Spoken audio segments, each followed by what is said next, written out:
Have you ever heard a voice so beautiful that it could heal 25 years of unbearable pain in a single moment? What if I told you that sometimes the most powerful medicine for a broken heart comes from the most unexpected source, and that a simple lullaby can unlock emotions that have been buried so deep they seemed lost forever? Prepare yourself for the most heart-wrenching story you'll ever hear about love, loss, and the miraculous power of music to heal even the deepest wounds. This is the story of William Crawford, a man who spent 25 years running from his grief, and Elena Vasquez, a woman whose voice carried the power to end his suffering. Because sometimes the most beautiful gifts come wrapped in the simplest packages, and sometimes the angels we need most look exactly like ordinary people doing ordinary jobs. William Crawford was 54 years old when he heard the voice that would change his life forever. Owner of Crawford Music Group, one of the largest independent record labels in Nashville, with a personal fortune of $2.7 billion, William lived in a 12,000-square-foot mansion in Belle Meade that had been featured in Architectural Digest 3 times. He drove a different luxury car each day of the week, a Bentley Continental for Monday meetings, a Ferrari 488 for Tuesday studio visits, a Rolls-Royce Ghost for Wednesday board meetings. His closet contained suits worth more than most people's annual salaries, and his wine collection was valued at over $3 million. But for all his wealth and success in the music industry, William Crawford's own home had been silent for 25 years. No music, no singing, no laughter. Just the hollow echo of a man who had built an empire around the thing that had once brought him the greatest joy and the deepest pain. William's life had been destroyed on March 15, 1999, the day his wife Sarah died giving birth to their daughter Grace. Sarah Crawford had been a music teacher, a classically trained soprano with a voice like liquid gold and a heart that found joy in every melody.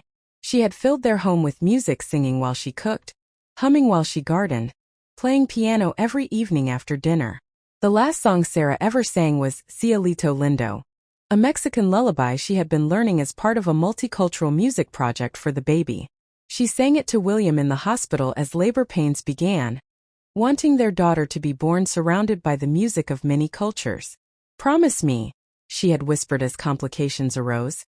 "Promise me you'll fill her life with music." But when Sarah died in his arms just hours after Grace was born, William felt like music itself had been murdered. He couldn't bear to hear a melody without thinking of Sarah's voice. He couldn't touch a piano without remembering her hands dancing across the keys. He sealed up Sarah's music room, donated her piano to charity, and banned music from their home entirely. Grace Crawford was now 8 years old, a beautiful child with her mother's dark eyes and her father's stubborn chin. But Grace carried invisible wounds that no amount of wealth could heal. She suffered from selective mutism, speaking only when absolutely necessary, and night terrors that left her screaming for a mother she had never known. William had hired 23 different nannies over the years, but Grace rejected them all. She seemed to sense that her father was emotionally unavailable, and she mirrored his isolation by building walls around her own heart. She spent her days in silence, playing alone in her room, drawing pictures of sad little girls in stormy skies. William threw himself into his business with obsessive intensity, working 16-hour days to avoid being alone with his grief and his daughter's pain. He had built Crawford Music Group into a powerhouse that launched careers and broke records, but he couldn't create a single moment of happiness in his own home. It was on a rainy Thursday morning in September when Elena Vasquez first walked through the front door of the Crawford mansion. She came through an elite domestic staffing agency that specialized in serving Nashville's entertainment elite, and cost $2,400 per month, a fraction of what William spent on his monthly wine purchases. Elena was 45 years old, a small woman with silver-streaked black hair that she kept in a neat bun, and hands that showed the evidence of years of hard work. She wore a simple gray uniform and carried herself with quiet dignity that most wealthy people in Nashville never bothered to notice in their household staff. What William didn't know was that Elena Vasquez Rodriguez had once been the most promising soprano in Mexico.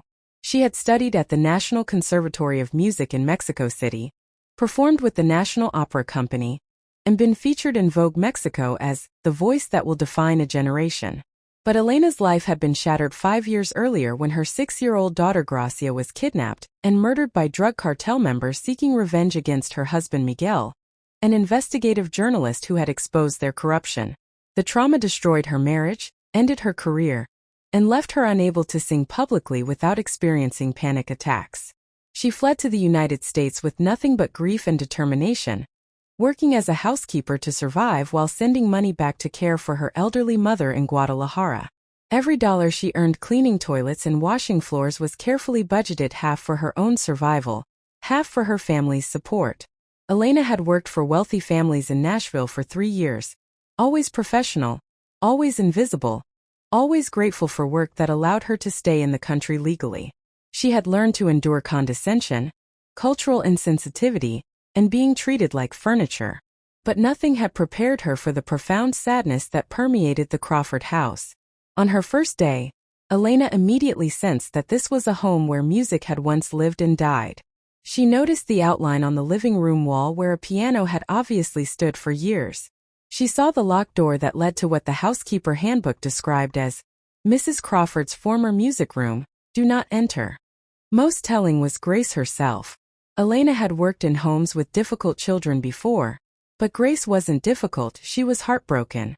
The little girl moved through the mansion like a ghost, speaking only in whispers when absolutely necessary, spending hours staring out windows with an expression of longing that broke Elena's heart. William barely acknowledged Elena's presence during her first week. He left for work before she arrived at 7 a.m. and returned after 8 p.m. when her shift was over. Their only interaction was a curt nod when they passed in hallways, and weekly instructions left in typed notes about household management.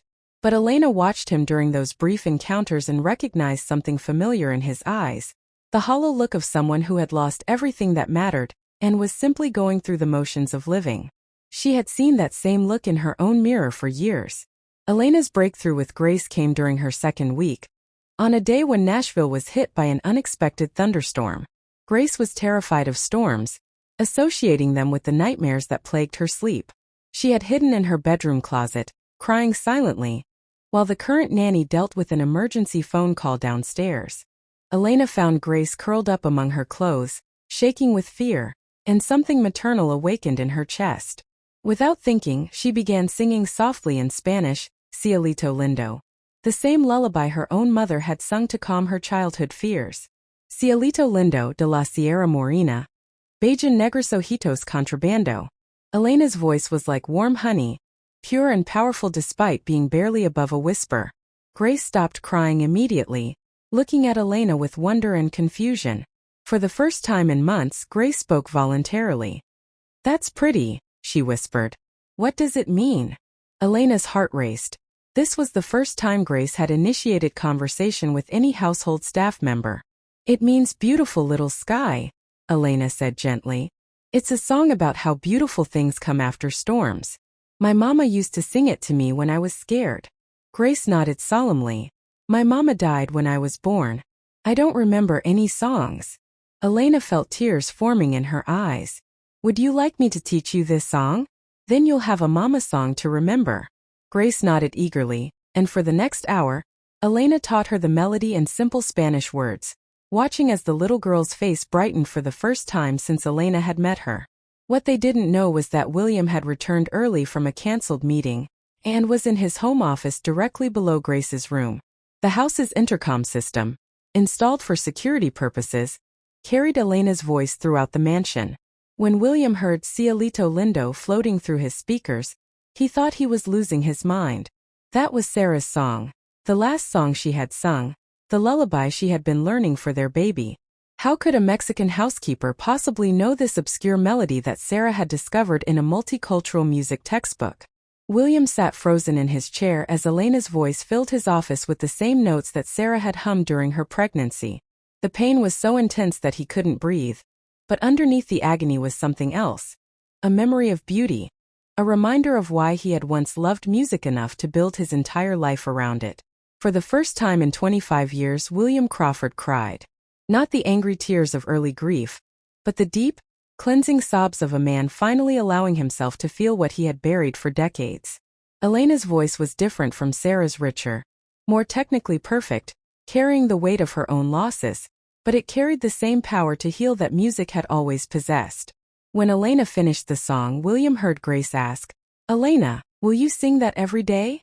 Elena's gentle, "Yes, Mija, whenever you need it," broke something open in William's chest that had been locked tight since Sarah's death.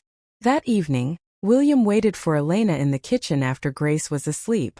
When she came downstairs to gather her cleaning supplies, she found him sitting at the breakfast table with 2 cups of coffee and an expression she couldn't read.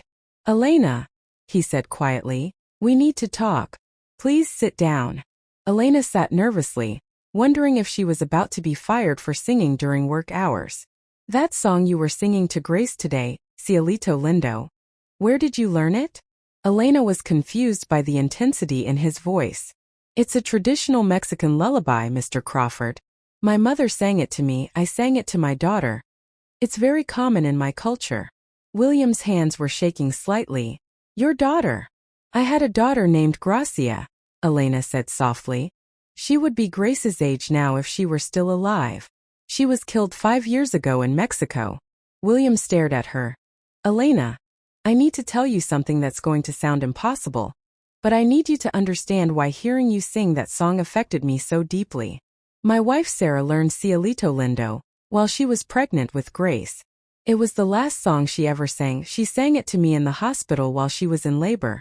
When she died giving birth to Grace, I thought I would never be able to listen to music again without falling apart." Elena's eyes widened as she understood the significance of what had happened. "Mr. Crawford, I had no idea. I'm so sorry if hearing the song caused you pain." William shook his head. "Elena, for 25 years I've been running from music because I thought it would destroy me. But when I heard you singing Sarah's song to Grace today, I didn't feel destroyed. I felt, I don't know how to describe it, connected to something beautiful again." "Who are you really?" William asked. "Because what I heard today wasn't just a housekeeper singing to a child. That was the voice of a trained professional." Elena looked down at her hands.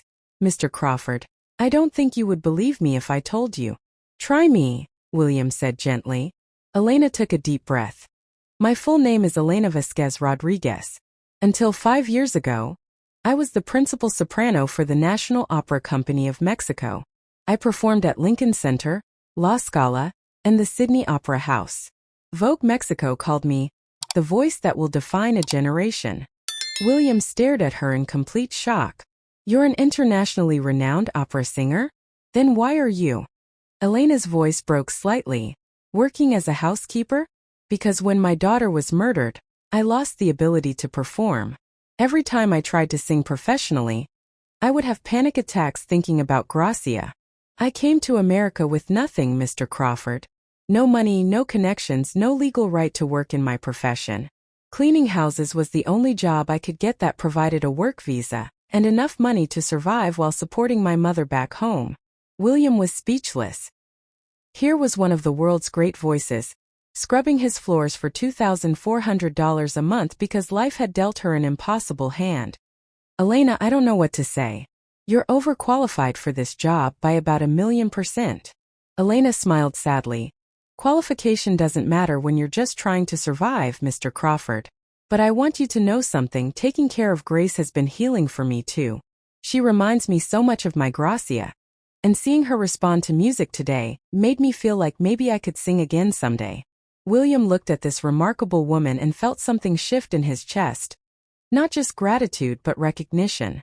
Elena wasn't just an employee who happened to be talented. She was someone who understood loss, grief, and the power of music to heal wounds that seemed too deep to cure. "Elena," he said quietly, "what would you say if I told you I wanted to change our arrangement? Not just your job, but your entire situation." Elena looked puzzled. "What do you mean?" "I mean, I want to help you get back to music. I want to sponsor your immigration process, help you get established as a performer again, and—" William paused, realizing he was about to say something that surprised even him. "And I want you to help me bring music back into this house." Elena stared at him in disbelief. "Mr. Crawford, why would you do all that for me?" William was quiet for a long moment, then said something that changed both their lives. "Because when you sang to Grace today, I heard something I thought was gone forever. I heard hope. If you believe that sometimes the most beautiful voices belong to people who have survived the deepest pain, leave the word hope in the comments. Make sure you subscribe because what happens next will show you how music can heal even the most broken hearts and create families in the most unexpected ways. Over the following weeks, William found himself looking forward to Elena's singing time with Grace every afternoon.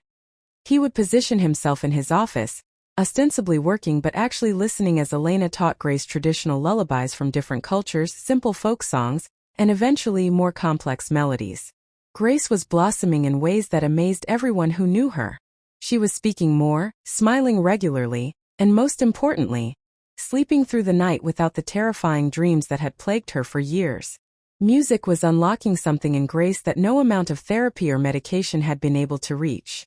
But the most dramatic change was in William himself. For the first time since Sarah's death, he found himself humming melodies while he worked. He caught himself tapping rhythms on his desk during meetings. The musical part of his brain, dormant for 25 years, was slowly awakening. One evening in October, William made a decision that shocked his household staff. He unlocked Sarah's music room for the first time in 25 years. The room was exactly as Sarah had left it: sheet music on the piano, violin in its case, photographs of famous composers on the walls. William stood in the doorway, expecting to be overwhelmed by grief, but instead he felt a strange sense of peace. The room didn't feel like a tomb anymore. It felt like a space waiting to be filled with music again. The next day, William asked Elena to stay after her shift ended. "Elena, I want to show you something. But I need you to promise me that if this is too painful or uncomfortable, you'll tell me immediately." Elena nodded, curious about his serious tone. William led her to Sarah's music room and opened the door. Elena gasped when she saw the baby grand piano, the professional quality sound system, and the walls lined with sheet music from classical to contemporary genres. "This was my wife's music room," William said quietly. "I locked it up after she died because I couldn't bear to enter it. But yesterday I realized something. Sarah would be heartbroken to know that our daughter is growing up in a house without music." Elena walked slowly around the room, reverently touching the piano keys, examining the sheet music collection, clearly recognizing the quality and scope of what she was seeing. "Mr. Crawford, this is incredible. Your wife was obviously a serious musician." "She was," William said. "But Elena, this room has been silent for 25 years. I was wondering, would you consider using it? Not just for Grace but for yourself. I think it's time for music to live here again." Elena turned to him with tears in her eyes. "Mr. Crawford, I couldn't possibly. This is your wife's sacred space." William shook his head. "Elena, Sarah's last words to me were, 'Promise me you'll fill her life with music.' I failed that promise for 8 years. Maybe it's not too late to honor it now. But more than that," William continued, "I think Sarah would want this room to be used by someone who understands the power of music to heal. Someone who can help Grace connect with the musical legacy her mother left her." Elena sat down at the piano bench and, after a moment's hesitation, began playing a simple melody, the opening bars of Cielito Lindo. The piano was perfectly tuned, its tone rich and warm, filling the room with sound that seemed to breathe life back into the space. Then Elena began to sing, and William understood why she had been called one of the most promising voices of her generation. Her technique was flawless, but more than that, her voice carried emotion that transcended technical skill. She sang not just with her vocal cords, but with her entire soul. When she finished, William was crying again. But these weren't tears of grief. These were tears of recognition, the recognition that beauty still existed in the world, that music still had the power to heal, and that maybe, just maybe, it was possible to honor the past while embracing the future. "Elena," he said when he could trust his voice, "I want to make you an offer. I want to hire you not as a housekeeper, but as Grace's music teacher and family music director.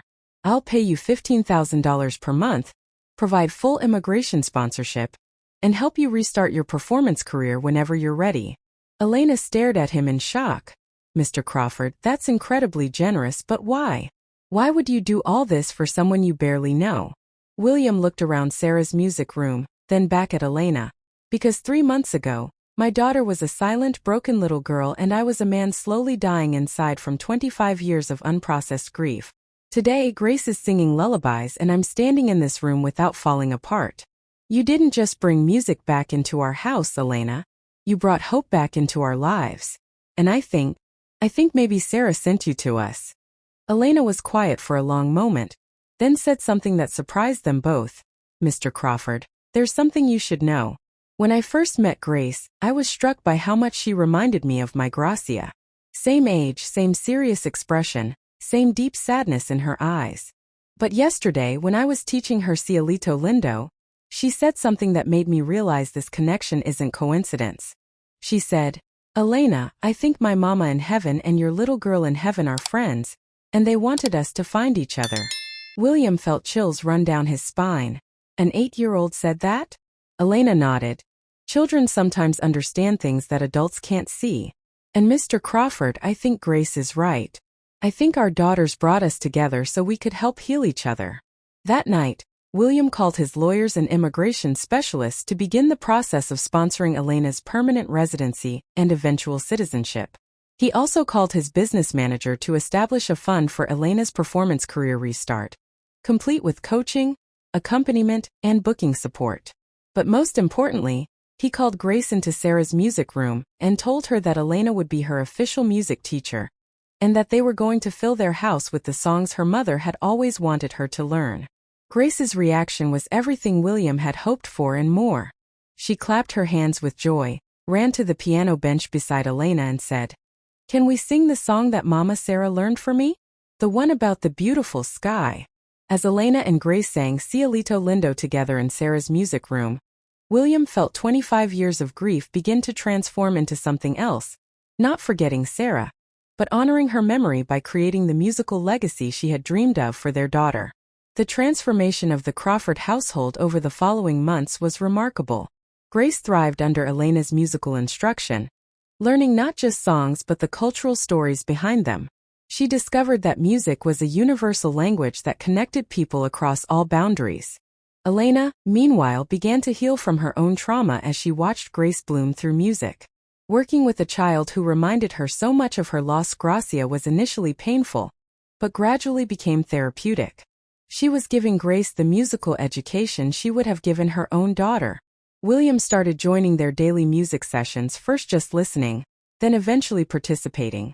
Elena convinced him to play piano accompaniments for Grace's songs, and slowly, he began to remember why he had fallen in love with music in the first place. The breakthrough moment came in December, during Grace's first music recital.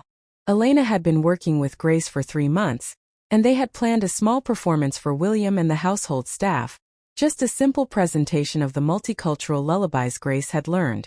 But as Grace stood beside the piano where Elena sat ready to accompany her, something magical happened. Grace looked directly at William and said, "Daddy, this first song is for you and Mama Sarah. Elena taught me that when we sing songs that people we love used to sing, their spirits sing with us."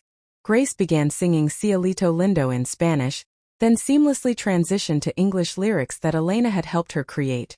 "Beautiful little sky, after the storm clouds go away, the stars come out to play and love finds its way." William was overwhelmed not just by Grace's beautiful voice, clearly inherited from her mother, but by the wisdom and healing in her words. This wasn't just a recital. It was a ceremony of transformation for their entire family. When Grace finished, she gestured for Elena to join her at the microphone. "Elena and I want to sing one more song together.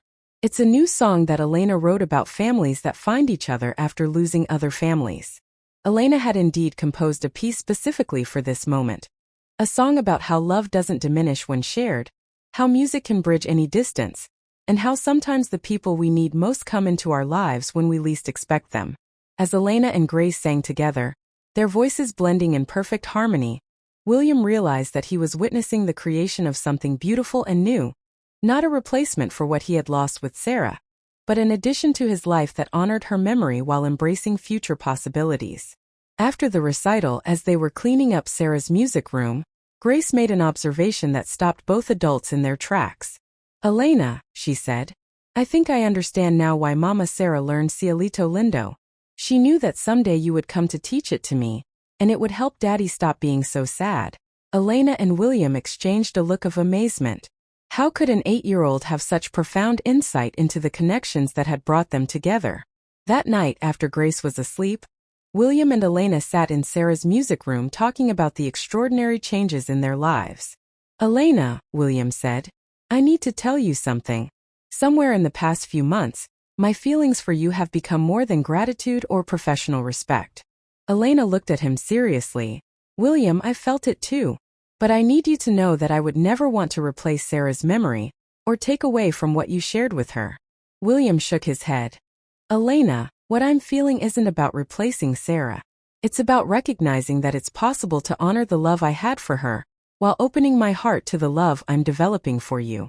Sarah wanted me to fill Grace's life with music, but I think she also would have wanted me to fill my own life with love again." Elena was quiet for a moment, then said, "In my culture, we believe that the people we love who have died become guardian angels who guide good things toward us. I think Sarah and my Gracia have been orchestrating this entire situation." William smiled. "Two little girls and two mothers working together across heaven and earth to heal a broken family?" Elena nodded. "Stranger things have happened, and music has always been the language that heaven uses to speak to earth." 6 months later in June, Elena gave her first public performance since her daughter's death. William had arranged for her to sing with the Nashville Symphony in a concert benefiting children's music education programs. The piece she chose was a multicultural medley that included Cielito Lindo, arranged for full orchestra. Grace sat in the front row with William, beaming with pride as Elena took the stage in a beautiful gown, her voice soaring over the symphony in a performance that brought the entire audience to their feet. When Elena reached the Cielito Lindo section, Grace joined her from the audience, their voices blending across the concert hall in a moment of pure magic. But the most moving moment came at the end, when Elena dedicated the performance to Sarah Crawford, who taught us that love transcends death, and to Gracia Rodriguez, who taught us that angels sometimes work through music to heal broken hearts. After the concert, as they walked home through the Nashville evening, Grace skipping between William and Elena, William realized that his 25 years of anguish had truly ended. Not because he had forgotten Sarah or stopped missing her, but because he had learned that love multiplies rather than divides when it's shared. Elena had taught him that music doesn't replace what we've lost. It helps us integrate our losses into a larger symphony of life that includes both sorrow and joy, both memory and hope, both endings and new beginnings. A year later, William and Elena were married in Sarah's music room, with Grace serving as both flower girl and musical performer. The ceremony was small and intimate, but filled with music that honored both Sarah's memory and Elena's Mexican heritage. During the reception, Grace made a toast that surprised everyone. "I want to thank my first mama, Sarah, for giving me life and teaching me to love music even before I was born.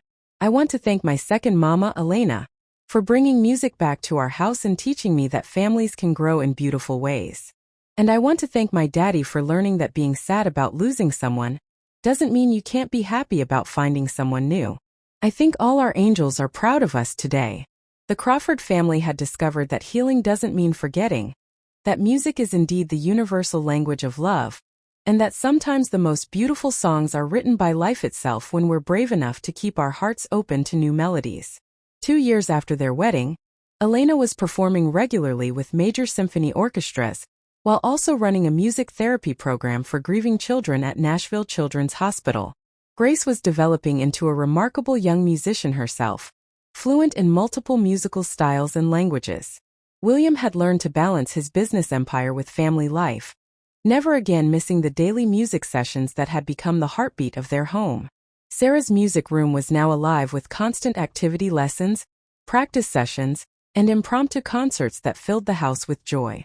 On quiet evenings, the three of them would sit at the piano together, Grace in the middle, Elena and William on either side, playing and singing the songs that had brought them together.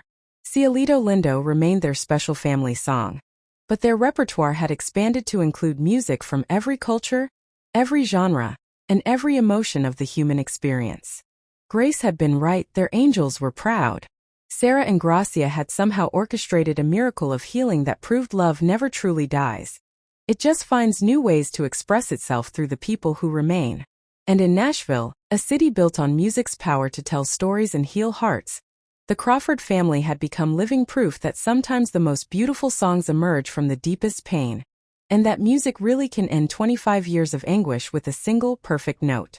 If this story reminded you that music has the power to heal even the deepest wounds, share how music has impacted your own life in the comments. Tell us about a song that saved you, a voice that moved you, or a moment when melody became medicine for your soul. Subscribe to our channel for more incredible true stories about love, loss, healing, and the miraculous ways that people find each other in their darkest moments. Because in a world full of noise, sometimes the most important sounds are the quiet lullabies that remind us we are not alone. Remember that your own voice matters, your own story has power, and somewhere, someone needs to hear exactly the song that only you can sing. Because we are all musicians in the grand symphony of life, and every note we contribute makes the whole composition more beautiful.